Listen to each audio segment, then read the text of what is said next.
In the name of God, the gracious, most merciful, all praise is due to God. Our blessings on all God's prophets. Peace be upon them all. Welcome. I am Dr. Naseem Kamda, your host for this short series.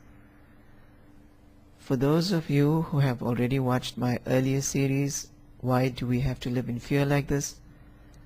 A really warm welcome. It's good to have you back.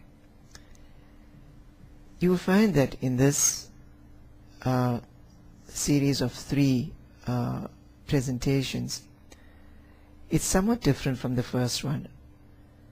Here I am trying to put together a concise picture of the narrative as God expects us to understand it. The narrative of man, the individual, man, his relationship with God's prophets, and man, his role in society.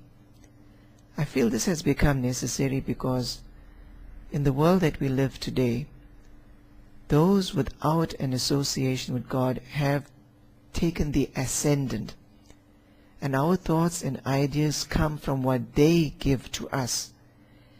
And we have reached a stage where even those with a strong association with God have difficulty understanding what is our way forward. And we begin to think with the mind of our oppressors. We have become mental and physical slaves. And we need to recognize the prison in which we have been put into and what is the key to getting out of this prison. I'm going to keep things concise. I'm going to try and present it the basic bare facts. If you want additional information, you will find this in my books. These are available on mobipocket.com and some of them on amazon.com. The first one, Secret to a World Without Taxes, and the second, Living in a World Without Taxes, are written under the name Dr. Adam Muhammad. The others, I never thought about that, Reflections, and Sharia, the Best Kept Secret, are all written on my own name. I invite you to read these. They are priced basically to cover the costs for them being hosted on these various sites. The objective is to make the books as accessible to as many people and as quickly as possible. So they are priced very, very low. Read these books. They will help to put the flesh on the basic points that I am giving now. During this presentation, I'm going to avoid using the names of God's prophets. And the reason for this is each one of us has an association with a certain prophet, and this carries a lot of emotion. And very often this is a distraction. It prevents us from seeing the bigger picture. I want to recognize them as God's prophets, seeing them for what they are, as part of a bigger picture so that we can understand where everything fits in. We need to keep in the back of our mind that God has laid down certain principles, and these apply with everything that God teaches us. If these principles do not apply in something we are told has come from God, then we have to look at that with suspicion. For example, God has told us that everything, everyone is dealt with total justice. If something is presented with justice being absent, we've got to look at it with suspicion. We are told that we have been created with free will, which means we are totally free to do as we wish. And God protects and defends our free will. Anything that is presented that violates our free will cannot be from God.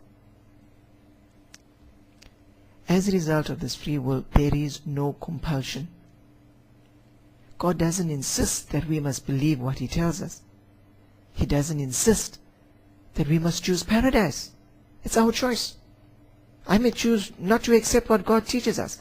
I may choose to say, I'll take my chances. I don't choose paradise. That's my choice. What I'm presenting is not to to try and direct anyone's mind in any particular way. I'm simply presenting the narrative as God has given it to us, so that we can get a picture of what has been presented. We have something with which to compare what we have been told has come from God, and to decide for ourselves whether what we have been given is valid or not. As a result of the way we have been created with a free will, it comes with a responsibility. And with that responsibility comes accountability. And we are given the promise that we will be held accountable. But we are only accountable for that which we have done. I cannot be held accountable for what my child does or what my parent does. And likewise, my parents cannot be accountable for what I do or what their parents did. For to do that would be an injustice. I have no control over what other people do, so I cannot be held accountable for what they do. We will be tested. But in being tested, we will never be given a test greater than we can handle. We will never be given a burden greater than we can handle. And this makes sense. Because if I were to say that I am testing someone,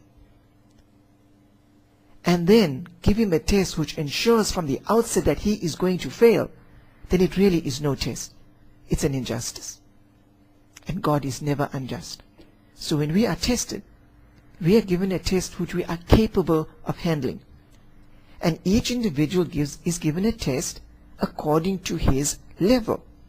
Just like a grade 3 student would be given a test appropriate to a grade 3 student, and a grade 9 student a test appropriate to his level.